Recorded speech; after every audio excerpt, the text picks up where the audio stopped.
Hello, my name is Joan and I am the delegate of Consecrated Life for the Diocese of Orange and a member of the Secular Institute of the Apostolic Oblates.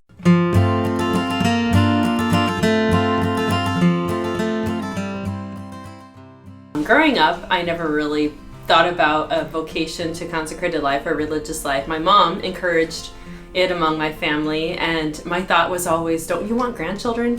And so, of course, I was opposed to the idea. But throughout high school and going into college, I started to consider my life and my future and noticed I desired to serve.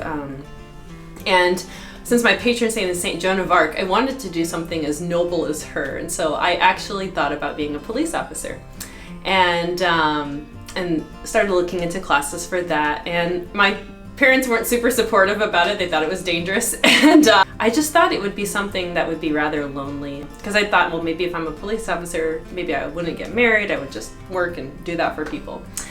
So I changed courses completely and decided maybe I will be a foster mom.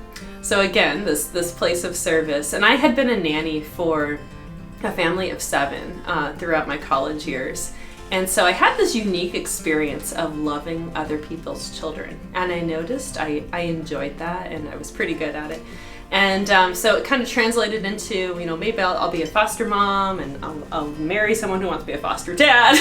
and so it seemed like a good, generous plan.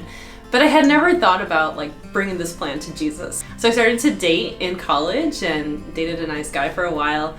But I noticed my heart was divided, and I knew that there's another vocation to consider, the vocation to consecrated life, and I kept pushing that away. Another thing that was happening in my life, I had a good friend in high school and college who was discerning and felt called to the cloister, and I was really intrigued by her pursuit of this vocation. And I remember the day she left, and I asked her, how do you know? That was my question. How do you know God's will? How do you know you're supposed to do this? And at the time she said, I don't, but what if God just wants my yes? I'm going to give him my yes and see what happens. And she has now been a cloistered Carmelite for a long time and is doing really well and praying for all of us. So I was really inspired by that example and eventually we decided, yes, I need to break up with my boyfriend and really consider this other vocation, to consider consecrated life, because Jesus keeps giving this invitation to me in my heart. And I didn't really know what to do, so I went and talked to a good and holy person and said, how do you know God's will for your life? And she sent me before the Blessed Sacrament. She said, if you want to know your vocation, go pray before the Blessed Sacrament. So I thought, great. I went to a local adoration chapel, and I didn't know what to do there. I was a little afraid to find out what Jesus was going to do, and I didn't really know how to pray. But I knew I was supposed to be there. And so I would pray the rosary, and I was so restless. I would walk around the church. I couldn't sit still, I couldn't sit down. But I made myself stay and pray.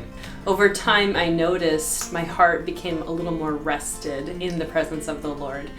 The other thing that I started to do is I actually started to talk to a few different religious communities and share with them, I'm just discerning, maybe to go to a retreat or a come and see and just see what their life was like.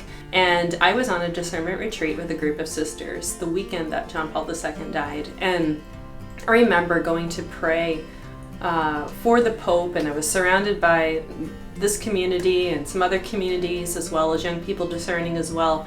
And it was this beautiful experience of, I'm with the church. This is the living church and I'm a part of it. And to experience this identity that I belong in the church. We're praying for our Holy Father. And after John Paul II died, I thought, okay, he's in heaven and he can pray for me. He can help me discern my vocation. He said yes. Throughout high school and college, I also had been volunteering with the Apostolic Oblates, the community that I'm now a part of. And so this was in Nebraska, and one of their apostolates was to run a girls' camp. And I would go and serve there, and I loved to be with them. I loved to do the work that they were doing. Their mission is to promote holiness in daily life, especially among the laity. So working with families and young people was very enjoyable. They had organized a pilgrimage, and it was in honor of their founder, Bishop Jaquinta, who was originally from Italy. And I didn't really know a lot about the community, but I wanted to go to Italy. It was on my bucket list. And as I was kind of looking at discerning and consecrated life, I remember making a deal with God. All right, Lord, I will look at consecrated life, but I need some time. Like, give me 5 years. I want to finish college. I want to travel. I want to see the ocean. I'm from Nebraska. I've never seen the ocean before. And then we'll talk about my vocation.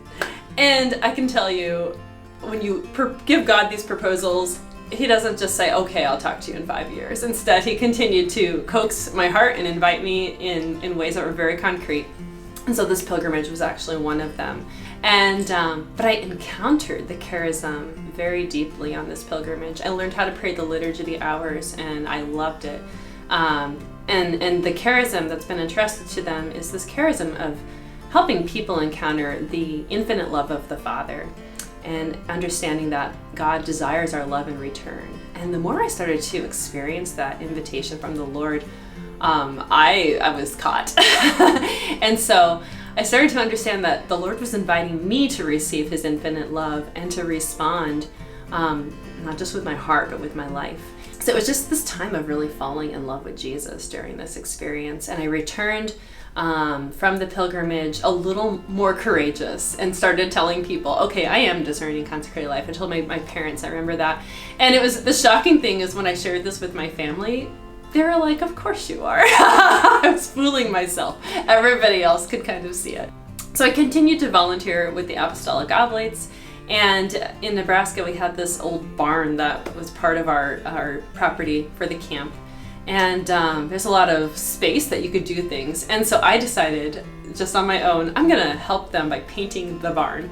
I painted murals on the barn to kind of demonstrate their work there. But what I was receiving from it, that it was setting me up to sit still. So in the process of painting, I was actually talking to the Lord and asking and kind of agonizing some days, why me? But it was forcing me to remain in that place and to listen also. And I remember one distinct night, I was by myself in this barn painting and really just praying and noticing my own fears and my own uncertainties for the future. And I remembered my friend who said, what if God just wants my yes? So I'm like, okay, what's gonna happen if I say yes to God? And what does that feel like? And what is that experience like?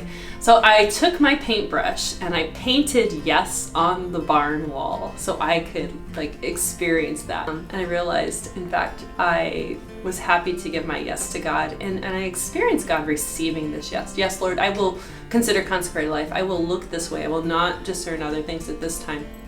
And I was really convinced that if I told the Lord yes to looking this direction, that he would show me where. Because I imagined, if I'm meant to be the bride of Christ, a bride should not have to go figure out where she lives, right? The bridegroom is supposed to give that to her, to give her her home. And the more I started to understand that, I was attracted to it. But ultimately, I started to notice I am falling in love with Jesus when I'm with this community, with the Apostolic Oblates, when I pray with them, when I'm working with them. This experience of feeling at home that you often hear in other people's situations. So I joined the Apostolic Oblates and went through a period of formation with them in Nebraska. And I made my first vows in 2010. So I would encourage anyone who's considering a vocation to consecrated life or religious life to go pray before the Blessed Sacrament and to receive the Lord's love. And you do not have to be afraid.